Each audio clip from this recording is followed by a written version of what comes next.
Hello, good people of YouTube. This is the first video I'm recording on the Lawn Lab YouTube channel.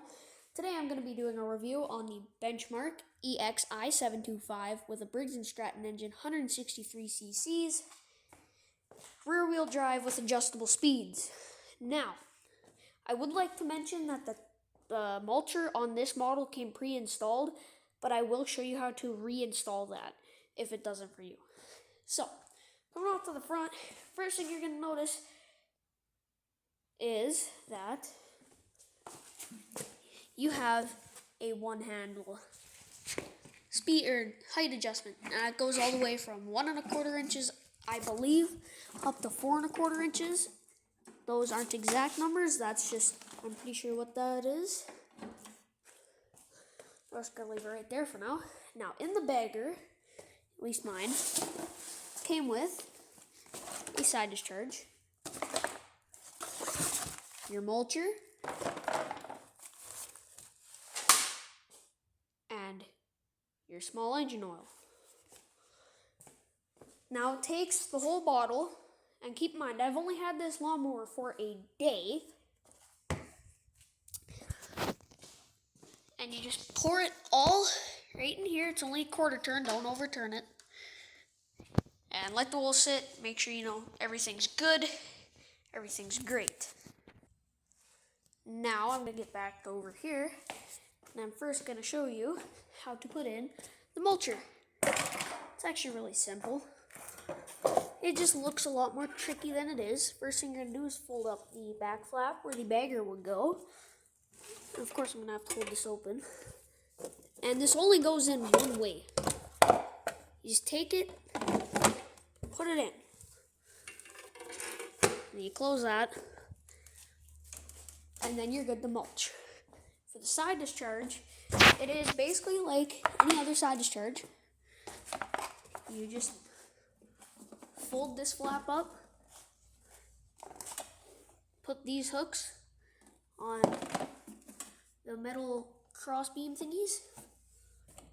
I'm just going to pause the camera. And then, of course, it just slides right over. Now for the bagger, I see a lot of people actually get this wrong. That's just Sastel. These metal hooks do not go on the metal crossbeams. They go on the plastic bushing looking thingies. So mind me a moment while I put this bagger on, and then I will show you how it's actually supposed to go on. Okay. See how these hooks are on the plastic? That is how they are supposed to be. And then, of course, the flap just goes over it. I'm going to move over on this side of the lawnmower. It has a fairly big gas tank, excuse me. I cut my whole yard, which is a fairly decent sized yard. And again, this is only like a quarter turn, half turn. I don't have the braid power right now. It's only a quarter turn, and that goes on.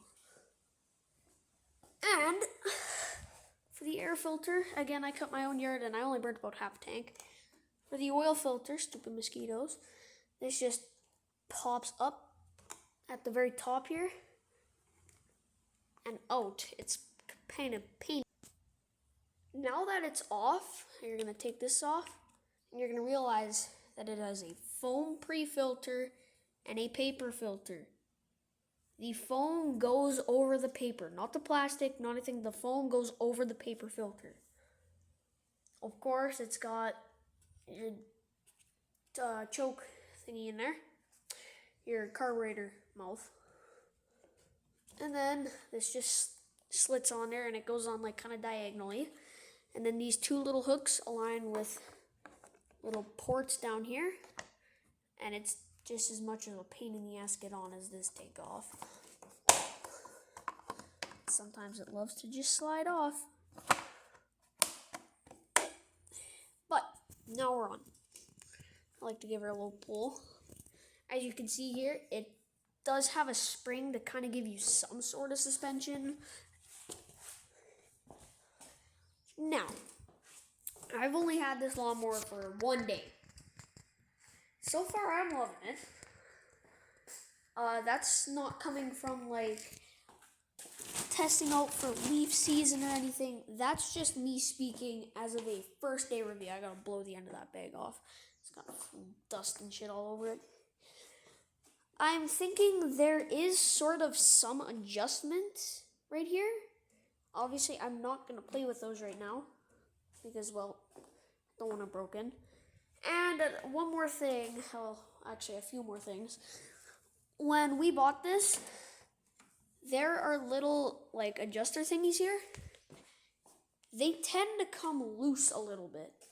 So if your handlebars go like ours were and they start squeaking like a goddamn hawk, you just gotta tighten these up really tight. Usually I cut our yard on a 4. At least that's what I did today. Now, I'm walking up here. On, off, self-propel. You're really supposed to be doing this when it's running, but you got slowest, because of course it's off, doesn't want to stay there, slowest. One faster, and then the fastest. I usually have mine right about there. When I first got it, I had it on the turtle, like the slowest one, just because I wanted to see just how fast it was. And it can go pretty quick for being a rear-wheel drive.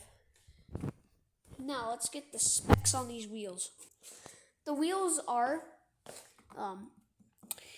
they do have plastic tread on them. Alright, anyways, it has got 8-inch wheels on the front and 12-inch wheels in the back. And back up here, it does have a nice foam grip. I attempted to do that on my other lawnmower. I just kind of starting this YouTube channel, you know. Got a new lawnmower. Might as well get a new YouTube channel going. Anyways, that was my 1-day review of the Benchmark. Again, it is the Benchmark EXI 725 with a Briggs & Stratton motor that has 163 cc's, 7.25 foot-pounds of torque. It's an auto choke, and it comes with everything you need. I personally love this mower. In about a year, I will do a review on it, and in another 5 years, I will do a review on it. Anyways, see you later. Please like, subscribe. It'll help me a lot.